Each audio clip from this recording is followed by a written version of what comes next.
TikTok করার কারণে গোরস্থানে লাশ দাফন করতে দেয়নি এলাকাবাসী। এই ব্যাপারে ইসলাম কি বলে? আসলে ভাই, আমরা একজন মানুষের সঙ্গে মৃত্যু পরবর্তী আচরণ কি সেটা আমরা অনেকেই জানি না।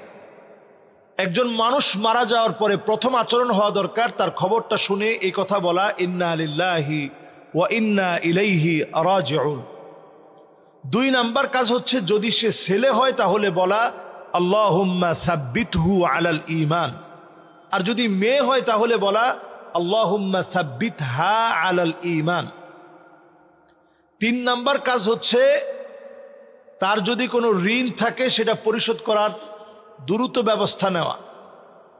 4 নাম্বার কাজ হচ্ছে তার দাফন কাফন, তার জানাজার নামাজ পরবর্তী সময় তাকে কবরস্থ করা পর্যন্ত তার পিছনে পিছনে যাওয়া। তো কবরস্থান অথবা কবরস্থ করা এটা একজন মানুষের মানবীয় অধিকার। মানুষ হিসাবে মানুষের অধিকার হচ্ছে আপনি তাকে দাফন কাফন করবেন, তাকে কবরস্থ করবেন, এটা তার প্রাপ্য একটা অধিকার। এই অধিকার আপনি নষ্ট করতে পারবেন না, যদিও সে অনেক বদকার, যদিও সে অনেক খারাপ, অনেক অন্যায়কারী, অনেক বড় সন্ত্রাসী, অনেক বড় টিকটকার, অনেক বড় দুশ্চরিত্র, অনেক বড় লম্পট, প্রস্টিটিউট, যাই হোক না কেন, আপনি ওই কবরস্থানে যদি তাকে কবরস্থ করতে না দেন তার অধিকার আপনি নষ্ট করলেন। এটা আপনি করতে পারবেন না যে তাকে আপনি মৃত্যু পরবর্তী সময়ে তাকে আপনি দাফন কাফন করতে দেন নাই, এই কাজটা আপনি করতে পারবেন না। তাহলে এটা তার অধিকার, এই অধিকার তাকে নিশ্চিত করতে দিতে হবে।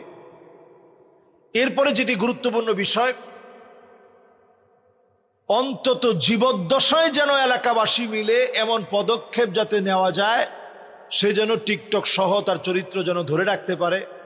পঞ্চায়েত করে, পঞ্চায়েতের মাধ্যমে যারা মুরব্বীরা আছে তারা জীবদ্দশায় আপনারা এই সিদ্ধান্ত নিতেন যাতে করে সে ভালো মানুষ হতে পারে। আমরা জীবদ্দশায় তেমন কিছুই করলাম না, এবার একটা মৃত লাশের সঙ্গে আমি আমার ক্ষমতা দেখালাম। এই কাজটা যেন আমরা না করি। একটা মানুষ যখন মরে যায়, নবীজি সাল্লাল্লাহু আলাইহি সাল্লামের সামনে দিয়ে একটা ইহুদির লাশ যাচ্ছে, তো নবীজি অবাক হয়ে দাঁড়িয়ে গেলেন। সাহাবায়ে কেরাম বললেন, হাদিহি জুসসাতুল ইয়াহুদ, ইয়া রাসূলুল্লাহ, এটা তো একটা ইহুদির লাশ, এই লাশের জন্য আপনি দাঁড়ায় গেলেন? নবীজি বললেন যে ইহুদির লাশ হলেও সে বনি আদম, ওয়া কাররামনা বানি আদম, আল্লাহ তাআলা বনি আদমকে বড় সম্মানিত করেছে। বনি আদমকে আপনি অপমানিত, লাঞ্ছিত করতে পারবেন না। বনি আদম আল্লাহর কাছে বড় দামি, বড় সম্মানিত।